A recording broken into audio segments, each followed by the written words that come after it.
Welcome to our channel. నేను యజ్ఞమూర్తి. మనందరికీ తెలుసు ఇప్పుడు జరుగుతున్నటువంటి వివాదం Telugu dancers and dance directors అసోసియేషన్లో నెలకొన్నటువంటి వివాదం.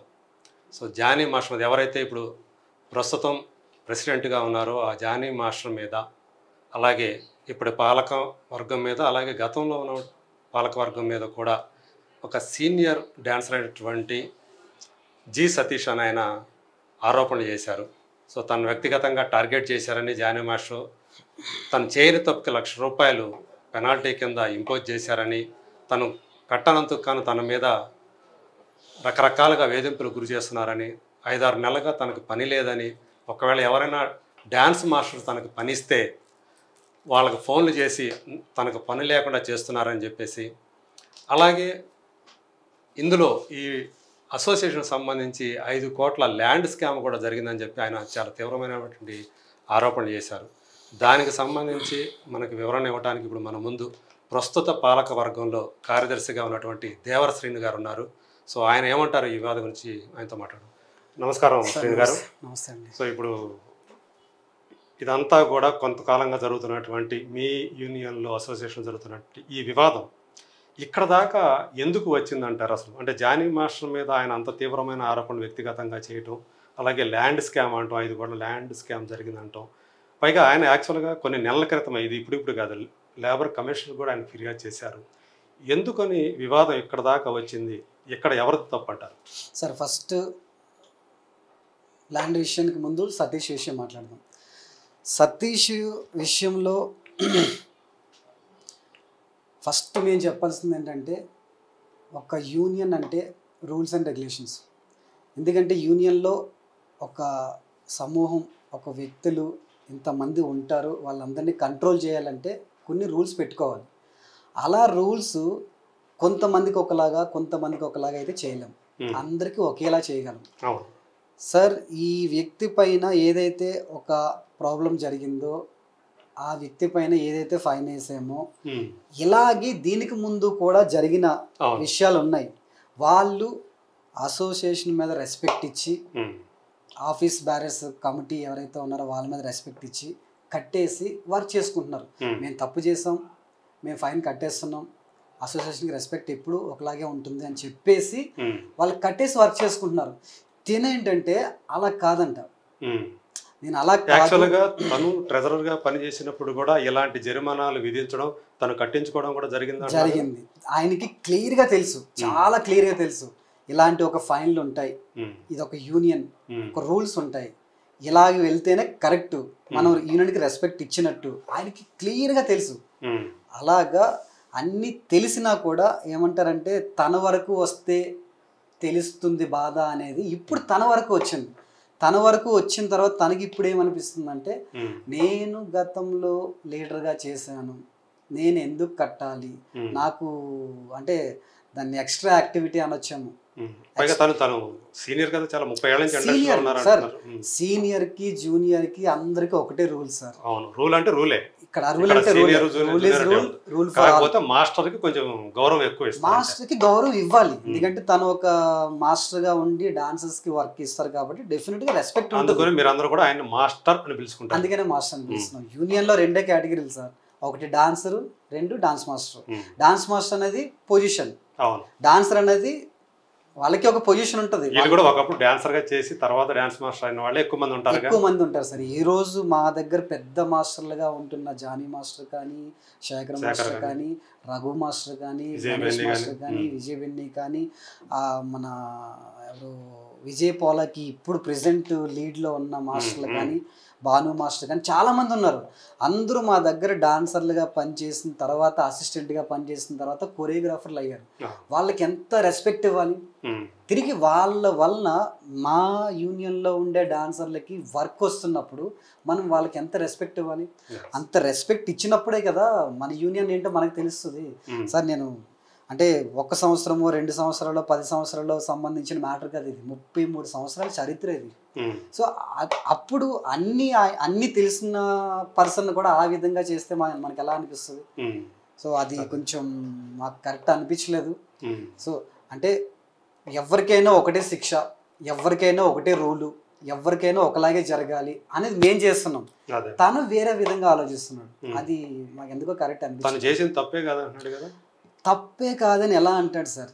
సార్ ఇప్పుడు తప్పే కాదు అంటే మాకుండే రూల్స్ అండ్ రెగ్యులేషన్స్ ప్రకారం మేము ముందుకెళ్తున్నాం. సో తన మీద ఏదన్నా ఒక బయట వ్యక్తి ఏదన్నా మాకు తన మీద ఏదైనా కక్షలు ఉంటే మేము ఏదైనా చేస్తే అప్పుడు తప్పు కాదని అనొచ్చు. కానీ యూనియన్లో ఉండే రూల్స్ అండ్ రెగ్యులేషన్స్ ప్రకారమే మేము వెళ్తున్నాం. నేను నాకు వేరే వాళ్ళకి వేరేలాగా నాకు ఇలా కాదు అంటే నేను కట్టను, మీరు వేస్తే నేను కట్టాలా, మీరు తప్పని చెప్తే నేను ఒప్పుకోవాలా అని స్టార్ట్ చేశాడు. అది మరి తనకి ఏమనిపిస్తుందో తెలియదు కానీ కొంచెం ఎక్స్ట్రాగానే ప్రవర్తిస్తున్నట్టుగా అనిపించింది.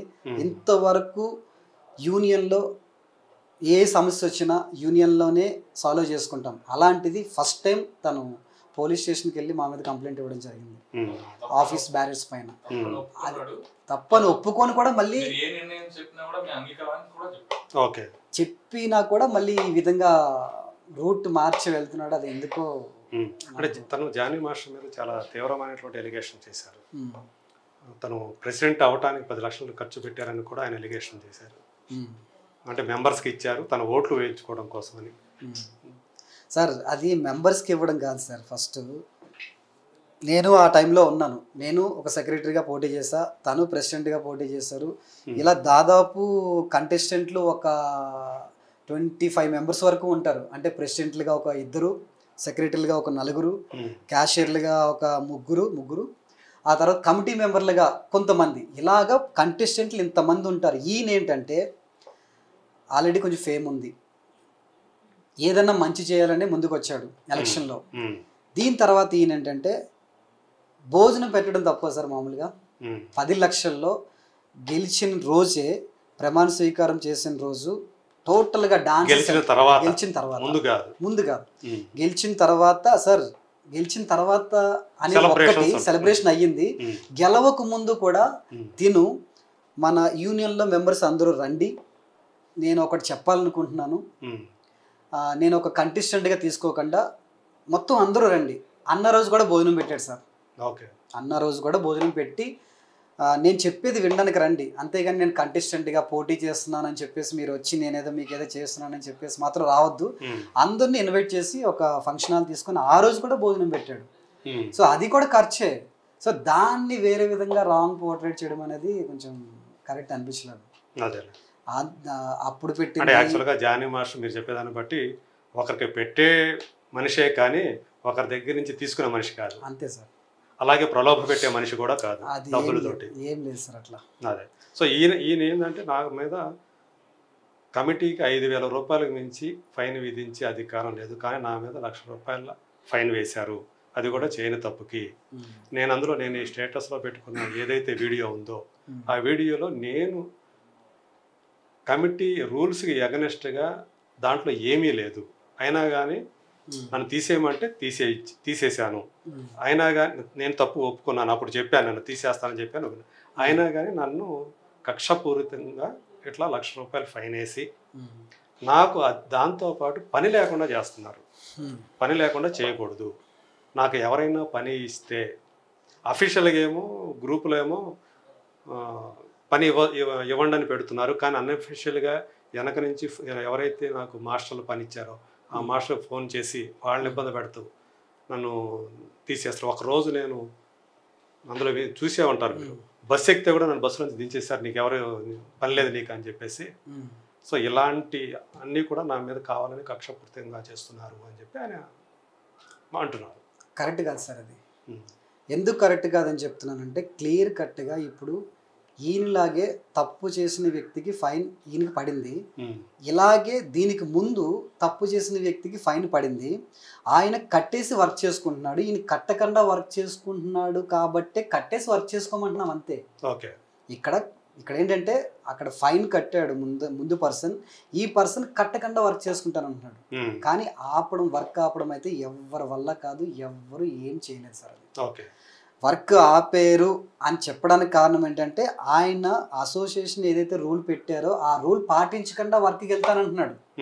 అందువల్ల దానికి అప్డేట్ చేస్తున్నాం అంతే సార్, అంతే సింపుల్, అది చాలా సింపుల్. దాన్ని అది చెప్పకుండా అది తీసుకోకుండా పరిగణనలోకి నన్ను వర్క్ ఆపుతున్నారు ఇదే పోర్ట్రేట్ అవుతుంది, పొట్ట కొడుతున్నారు, నా రోడ్డుని పడేస్తాను చెప్తున్నారు, అదే అవుతుంది. కానీ అది కరెక్ట్ కాదు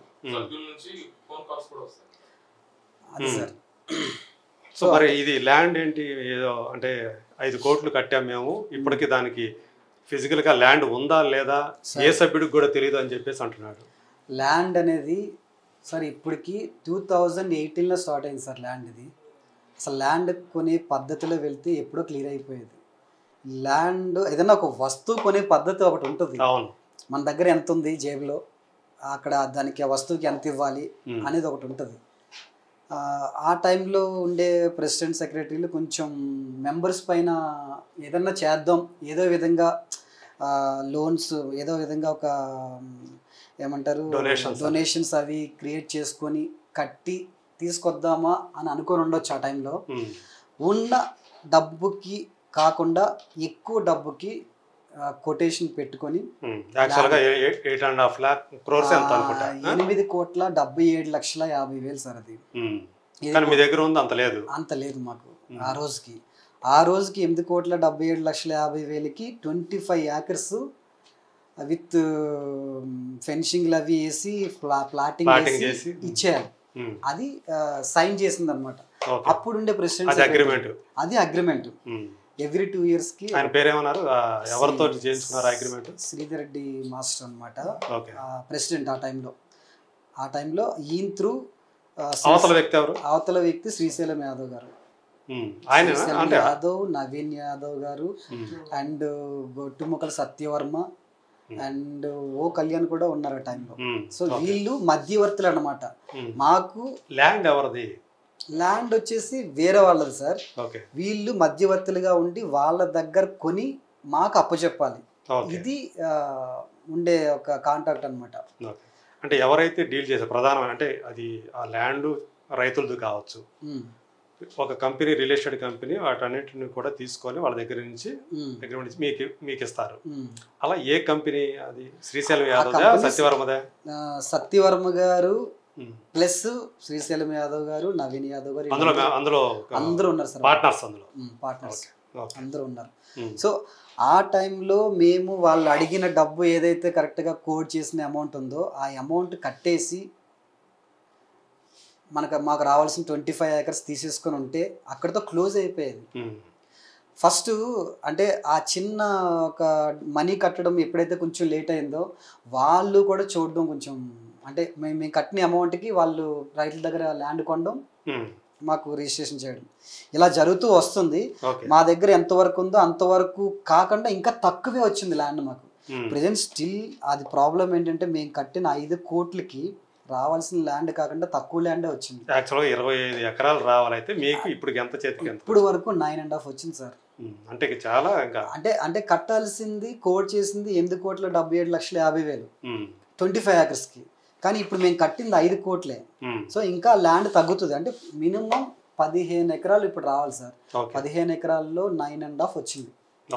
ఇంకా 9.5 అయితే క్లియర్ గా అయితే వచ్చింది సార్, రిజిస్ట్రేషన్ పేపర్స్ తో సహా వచ్చింది, అది క్లియర్. ఇప్పుడు స్కామ్ అయితే ఏం లేదంట? స్కామ్ ఏం లేదు సార్, ఖచ్చితంగా మిగతాది కూడా రిజిస్ట్రేషన్. అంటే యాజ్ ఏ సెక్రటరీగా, జనరల్ సెక్రటరీగా యూనియన్ అసోసియేషన్ సంబంధించిన ఆస్తులన్నీ నా దగ్గర ఉంటాయి. సెక్రటరీగా నా దగ్గరే ఉంటాయి టోటల్గా. బిల్డింగ్ సంబంధించిన ప్రాపర్టీ అయినా, మేము ఏదైనా పర్చేజ్ చేసిన టోటల్ అన్నీ ప్రధాన కార్యదర్శి దగ్గరే ఉంటాయి అన్నమాట. సో అవన్నీ నా ముందు ఉన్న కార్యదర్శి నాకు అప్పచెప్పడం జరిగింది, అవి నేను చూడడం జరిగింది. మరి ఇప్పుడు సతీష్ మీద మరి ఇందాక అన్నట్టు ఈ పాలక వర్గం ఎలాంటి అంటే ఏమైనా క్రమశిక్షణ చర్యలు ఏమైనా తీసుకుంటారా? మీ సార్ రూల్స్ అండ్ రెగ్యులేషన్లో ఉన్న దాని ప్రకారం ఏం చేయబోతున్నారు సార్? దాని గురించి ఒకే ఒక్కటి చెప్తాను సార్, సతీష్ గురించి. గొడ్డలతో ఏమంటారు ఫస్ట్ దానికి ఒక గోటితో పోయేదాన్ని గొడ్డల వరకు తెచ్చుకోవడం అంటే ఇదే. ఈ సతీష్ గారు చేసిన ఈ యూనియన్లో జరుగుతున్న ఈ విషయం గోటితో పోయేది సార్. ఇప్పుడు ఈరోజు గొడ్డల వరకు వచ్చింది. అంటే మాకుండే నియమ నిబంధనలు ఇలా ఉంటాయి, ఇలాగే వెళ్దామని మేము కూర్చున్నాం. అవన్నీ నా వరకు వచ్చేసరికి ఇవి కాదు అని ఆయన కూర్చున్నాడు. ఒకవేళ ఆయన కనుక కోర్టుకు వెళితే కనుక, అంటే లేబర్ కోర్టు ఆయనకే సపోర్ట్ చేసే అవకాశాలు ఎక్కువగా ఉంటాయి. ఎందుకంటే లేబర్ రూల్స్ ప్రకారం మీరు ఏవైతే ఇంటర్నల్గా పెట్టుకున్నారో ₹1,00,000 ఆయన మీద ఇంపోజ్ చేశారు ఫైన్, అవన్నీ చెల్లవు. లేబర్ కమిషన్ గారి దగ్గర నుంచి రకరకాల మార్గాల్లో తను ప్రయత్నం చేస్తున్నారు, అంటే తనకు అన్యాయం జరిగింది, ఇలా జరుగుతూ ఉందని చెప్పేసి. సో దీని మీద ఏం చేయబోతున్నారు సార్? మేము ఆల్రెడీ ఎప్పుడూ డిసైడెడ్, అంటే చిన్న విషయాన్ని పెద్ద విషయం జరుగుతూ వస్తుందని చెప్పేసి మేము లేబర్ కమిషనర్ దగ్గర నుంచి మాకు ఎప్పుడైతే కాల్ వచ్చిందో జాయింట్ మీటింగ్కి, ఆ రోజే మేము ఒక డిసైడ్ అయ్యాం, నెక్స్ట్ జరగబోయే జనరల్ బాడీలో దీనికి ఒక కంక్లూజన్ ఇచ్చేస్తాము, క్లోజ్ అయిపోద్ది. ఓకే. ఆ జనరల్ బాడీ జరగడానికి లాస్ట్ మంత్ యాక్చువల్గా జరగాలి, ఈ మంత్ జరగాలి, అది కొంచెం డిలే అయ్యింది. ఎందుకంటే 500 మంది పుష్ప షూటింగ్ జరిగితే టోటల్గా అందరం అక్కడే ఉన్నాం. అసలు బయట డాన్సర్లనే వాడాల్సి వచ్చింది, అంటే డాన్సర్లు ఎవరు ఖాళీ లేరు అనమాట ఆ డేట్లో. కాబట్టి అప్పుడు జనరల్ బాడీ జరగలేదు. సో నెక్స్ట్ జరగబోయే జనరల్ బాడీలో కంక్లూజన్ ఇచ్చేస్తామని కూడా మీకు ఇక్కడ ఫోన్లో ఒక లెటర్ ఆల్రెడీ పెట్టేశాం. ఆ కింద లైన్ 2 లైన్ చదవండి సార్, మీకు అర్థమవుతుంది. ఏంటంటే జరగబోయే జనరల్ బాడీలో ఈ సతీష్ మ్యాటర్ ఏదైతే ఉందో దాన్ని పెట్టేసి దాన్ని ఫినిష్ చేసేస్తామని చెప్పి మేము ఆల్రెడీ కంక్లూజన్ ఇచ్చేస్తాం మెంబర్స్కి. జే సతీష్ గారి విషయం జరగబోయే సర్వసభ్య సమావేశంలో చర్చ జరిపి ముందుకు సాగాలని కమిటీ తీర్మానించడమైనది. అది అయితే ఎప్పుడు అనేది ఇది next month second Sunday sir. Every month means second Sunday మంత్లో అది క్లియర్ అయిపోతుంది సార్ జనరల్ బాడీ పెట్టిన తర్వాత. ఓకే. జనరల్ బాడీ అనేది 23 నిన్న జరిగింది, నిన్న పెట్టింది సార్. దాంట్లో ఇది తీసుకున్నటువంటి డెసిషన్ సార్. ఆల్రెడీ ఇంతకు ముందే జనరల్ బాడీలో పెట్టి మీరు డిసైడ్ చేసేయండి, దీన్ని క్లోజ్ చేయండి అని చెప్పి మన జాయింట్ కమిషనర్ శ్యామ్ సుందర్ గారు చెప్పారు ఆల్రెడీ. మేము దానికి ఓకే చెప్పాం. కానీ ఈ లోపు ఏం జరుగుతున్నాయంటే మీకు తెలుసు, తను చెప్పిన విషయాలు ఏవైతే ఉన్నాయో, అంటే అనవసరమైన విషయాలు, అనవసరమైన దారులు, అనవసరమైన extra activities, police complaint, minister దగ్గరికి వెళ్ళి సార్ డెవలప్మెంట్ గురించి మా యూనియన్ ఇలా ఉంది, ఇలా చేద్దాం, ఇలాగ మీరు ఏదైనా హెల్ప్ చేయండి, ఒక సలహా ఇవ్వండి అని అడగడానికి ఎప్పుడు వెళ్ళలేదు. అలాంటిది ఈ ఒక్క విషయం మా యూనియన్లో ఉండే రూల్స్కి అనుగుణంగా మా దగ్గర లోపల చేసుకోవాల్సిన ఒక విషయాన్ని తీసుకెళ్ళి పోలీస్ కంప్లైంట్ తీసుకెళ్ళి పోలీస్ దగ్గర నుంచి మీకు ఏమైనా ఇది వచ్చిందా? వచ్చి కాల్ వచ్చింది సార్. కాల్ వచ్చింది, మేము వెళ్ళాము, ఎక్స్ప్లెనేషన్ ఇచ్చాము. మేము ఏది సొంతంగా నిర్ణయాలు తీసుకున్నాం అయితే కాదు, చూడండి మినిట్స్, చూడండి బైలా, దీని ప్రకారమే మేము చేసాం అని చెప్పి మొత్తం అన్ని కాపీస్ అక్కడ ఇవ్వడం జరిగింది సిఐ గారికి. ఓకే, అన్నీ బాగున్నాయి, మరి ఏంటి కంప్లైంట్ అంటే సార్ నియమ నిబంధనలు అందరికీ ఒకలాగే వర్తిస్తాయి, ఒకరికి ఒకలాగే వర్తిస్తాయి, కానీ ఈయనకేమో వర్తించమని చెప్పి ఈయన ముందుకెళ్తున్నాడని చెప్పడం జరిగింది ఆ రోజు. సార్ ఎప్పుడో క్లోజ్ అయిపోయింది sir general body. Next month జరగబోయే జనరల్ బాడీలో పూర్తిగా క్లోజ్ అయిపోద్ది. అది సభ్యుల మధ్య క్లోజ్ అవడం అంటే ఎలా ఉంటుంది అంటే చర్యలు తీసుకుంటారా తీసుకుంటామా లేదా అనేది జనరల్ బాడీలో డిసైడ్ అవుతుంది సార్. ఏదనేది ఫైనల్ గా ఆ రోజు డిసైడ్ చేస్తాం, జనరల్ బాడీలో డిసైడ్ అయిపోద్ది. అప్పుడు ఏది నిర్ణయం తీసుకుంటే అది ఇంప్లిమెంట్ చేస్తారు అంతే సార్. ఎందుకంటే అది మాకు ఒక సుప్రీంకోర్టు అనుకోండి, అక్కడ సభ్యుల మధ్య ఏం జరిగితే అది ఫైనల్. మెజారిటీ ఎవరైతే దేనికైతే అందరూ యాక్సెప్ట్ చేస్తారో దాన్ని అది అంతే నిర్ణయం తీసుకుంటారు, అదే ఫైనల్ సార్. ఇంకొకటి ఏంటంటే మేము సభ్యులందరికీ మేము ఎప్పుడూ చెప్తూనే ఉంటాం, మనకు రూల్స్ అండ్ రెగ్యులేషన్స్ ఉన్నాయి, ఇవి ప్రతి ఒక్కరు పాటించాలి అని. సో అక్కడ కూడా ఏంటంటే ఆల్రెడీ తప్పు చేసిన వాళ్ళు ఏదైతే పే చేస్తున్నారో అది పే చేసుకున్న తర్వాతే అది క్లోజ్ అవుతుంది. అది జనరల్ బాడీలో ఫైనల్ డిసిషన్ అనమాట. సార్ ఆ రోజు తప్పు చేశాను నేను, సరే ఇది కట్టేసుకుందాం క్లోజ్ చేసుకుందాం అని చెప్పుంటే అసలు ఇంతవరకు వచ్చేది కాదు. నేను కట్టను, నాకు సపరేట్ రూల్ అన్న వరకు ఉంది కాబట్టి ఇది ఇలాగ ప్రొలాంగ్ అవుతూ వచ్చింది. ఎవరి మీద ఎవరికి కక్షలు లేవు సార్. ఆయన మీద ఎవరో కూడా వ్యక్తిగతంగా కక్షపూర్తిగా వ్యవహరించలేదు. లేదు సార్, ఆయన అలా తీసుకున్నాడు అంటారు అంతే. ఆయన పర్సనల్ గా తీసుకొని నాకు సపరేట్ రూల్, నేను కట్టను, ఏం చేసుకుంటారో చేసుకోండి, ఇంతమంది దగ్గరికి వెళ్తాను, కంప్లైంట్ ఇస్తా, మినిస్టర్ దగ్గరికి వెళ్తా, ఏం సార్ అదంతా. ఓకే అండి, thank you Srinu garu. Thank you so much. So సతీష్కి సంబంధించినటువంటి ఏదైతే వివాదం ఉందో, సో అది యాక్చువల్గా అది మీ అంతర్గత వ్యవహారం, కానీ దేనివల్ల మొత్తానికి బయటకు వచ్చింది అది. సో అది అలాగే మంచిగా సమస్య పోవాలని చెప్పేసి మీ అందరూ కూడా అలా మీ ఏదైతే మీ పాలక వర్గం కానివ్వండి, మీ అసోసియేషన్ ఏదైతే ఉందండి, అది మంచి నిర్ణయమే తీసుకుంటుందని, అందరికీ ఆమోదకం తీసుకుంటుందని మనస్ఫూర్తిగా కోరుకుందాం. Thank you so much sir. డెఫినెట్గా మంచి కంక్లూజనే అవుతుంది. ఇది కాదు సార్ మాకు కావాల్సింది. మా యూనియన్లో ఏ ప్రాబ్లమ్స్ ఉన్నాయో అవన్నీ క్లియర్ చేసుకొని డెవలప్మెంట్ వైపు మేము పరుగులు ఎత్తాలి. అసలు యాక్చువల్గా ఇది కొన్ని నెలలుగా ఇది జరుగుతుంది, కొంచెం మాకు డిస్టర్బెన్స్ ఉంది. అంటే డెవలప్మెంట్ పని కొంచెం పక్కన పెట్టి దీని మీద ఫోకస్ అవుతుంది జనాలకి, మాకు కాదు. అది జరుగుతుంది, అది డెఫినెట్గా త్వరలో క్లోజ్ చేసి మరోసారి మళ్ళీ నేను మీ దగ్గరికి వస్తాను. డెఫినెట్గా సార్. మన అసలు డాన్సర్స్ గురించి వాటి ఏం జరుగుతున్నాయి మన అసోసియేషన్ ద్వారా, ఇవన్నీ మళ్ళీ మనం మాట్లాడుకుందాం. డెఫినెట్గా సార్. ఓకే, థ్యాంక్ యూ అండి. Thank you so much. Thank you so much.